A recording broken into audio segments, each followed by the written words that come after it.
આકાશવાણી ભુજ પ્રસ્તુત છે અખબારોની હેડલાઇન્સનો કાર્યક્રમ હેવર હેવર.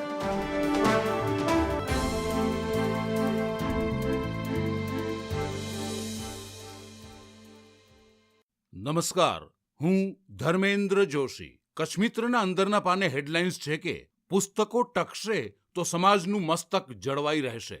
જાણીતા સર્જક ચિંતક હરેશ ધોળકિયાના પ્રસિદ્ધ પુસ્તક અંગદનો પગ ની 20મી આવૃત્તિનું વિમોચન કરતા જય વસાવડા.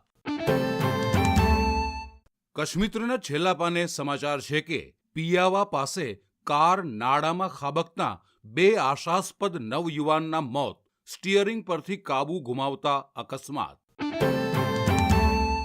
અન્ય એક સમાચાર છે કે 2024માં ચાલાક ઠગબાજોની જાળમાં 112 ફસાયા. પશ્ચિમ કચ્છમાં સસ્તા સોના, નકલી નોટની લાલચ ભારે પડી. પૈસા પડાવવા ધૂતારાઓએ જુદા જુદા કિમિયા અજમાવ્યા.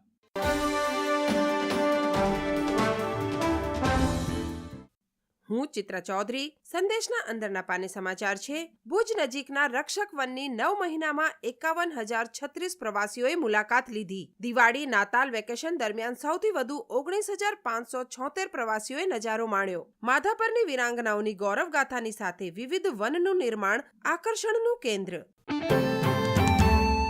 સંદેશના અંદરના પાને વધુ એક સમાચારમાં આજથી યુજીસી નેટની પરીક્ષાનો પ્રારંભ. જાહેરનામું બહાર પડાયું. પરીક્ષા કેન્દ્રની 200 મીટરની ત્રિજ્યામાં 5 કરતાં વધુ લોકોએ એકત્ર થવું નહીં. કેન્દ્રની આસપાસ સલામતીની વ્યવસ્થા ગોઠવવા પ્રતિબંધાત્મક હુકમો જારી કરાયા. સંદેશના પહેલા પાને શેર માર્કેટના સમાચાર છે. શેર બજારમાં ન્યૂ યર પાર્ટી યથાવત. Sensex 1,436 point ઉછળ્યો.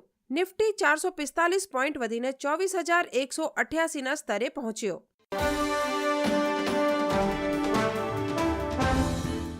હું મનોજ સોની. દિવ્ય ભાસ્કરના ભુજ ફ્રન્ટ પેજ પર સમાચાર છે કે જૂનમાં મળશે નવું રેલવે સ્ટેશન. દિવસ દરમિયાન 11,000 લોકો અવરજવર કરી શકશે.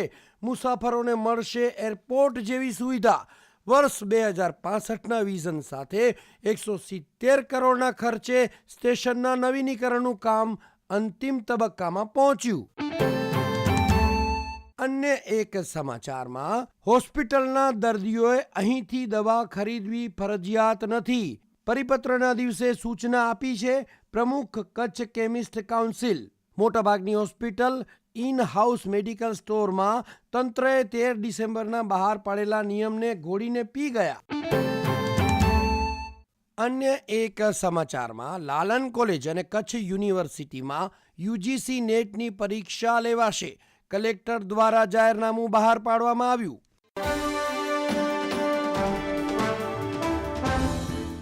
હું અમી કારિયા. ગુજરાત સમાચારના અંદરના પાને આજની હેડલાઇન છે.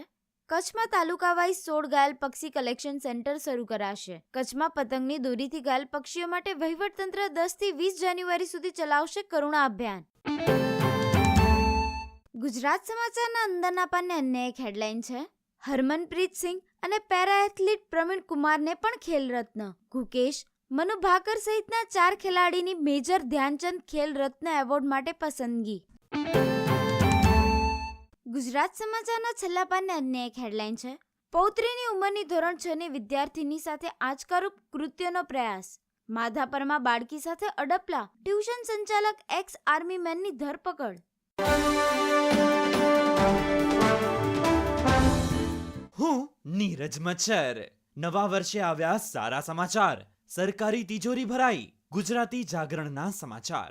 નાણાં મંત્રાલયે આંકડાઓની મદદથી આ માહિતી આપી કે સ્થાનિક સ્તરે જીએસટી કલેક્શનમાં 8.4%નો વધારો. ડિસેમ્બર મહિનામાં સરકારને 1,76,857 કરોડ રૂપિયા મળ્યા. આયાતને કારણે જીએસટી કલેક્શનમાં 3.9%નો વધારો નોંધાયો. આ સાથે જ 22,490 કરોડનું રિફંડ આપવામાં આવ્યું. રિફંડ પછી જીએસટીની ચોખ્ખી આવક 1,54,366 કરોડ થઈ, જે ડિસેમ્બર 2023 કરતા 3.3% વધુ. હવે યુપીઆઈ ટ્રાન્ઝેક્શનની વાત કરીએ. ન્યૂઝ 9ના સમાચાર જણાવે છે, ડિસેમ્બર 2024માં યુપીઆઈ ટ્રાન્ઝેક્શનની સંખ્યા 16.73 અબજ નોંધાઈ, જેણે અત્યાર સુધીના બધા જ રેકોર્ડ બ્રેક કર્યા. નવેમ્બર કરતા ડિસેમ્બરમાં 8%નો વધારો. જો 2024ના આખા વર્ષને ધ્યાનમાં લેવામાં આવે તો 2023માં 118 અબજના ટ્રાન્ઝેક્શનની સંખ્યા 46% વધીને 2024માં 172 અબજને સ્પર્શી ગઈ. આ જ રીતે આઈએમપીએસ અને ફાસ્ટેગ ટ્રાન્ઝેક્શનમાં પણ થયો વધારો.